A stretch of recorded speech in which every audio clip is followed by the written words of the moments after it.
জুলাই অভ্যুত্থানের পর দুর্নীতি ও অনিয়মের মামলায় আওয়ামী লীগ ও তাদের সহযোগীদের সম্পদ জব্দের আদেশ দেয় আদালত।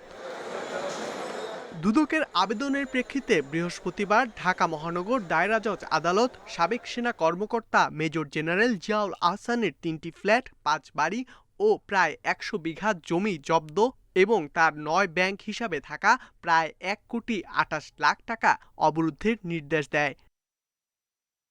একই দিন ঢাকা মহানগর দায়রা জজ জাকির হোসেন গালিবের আদালত যশোরের সাবেক এমপি কাজী নাবিল আহমেদ, তার ভাই কাজী আনিস আহমেদ, কাজী ইনান আহমেদ ও তাদের মা আমেনা আহমেদের স্থাবর সম্পদ জব্দের নির্দেশ দেয়।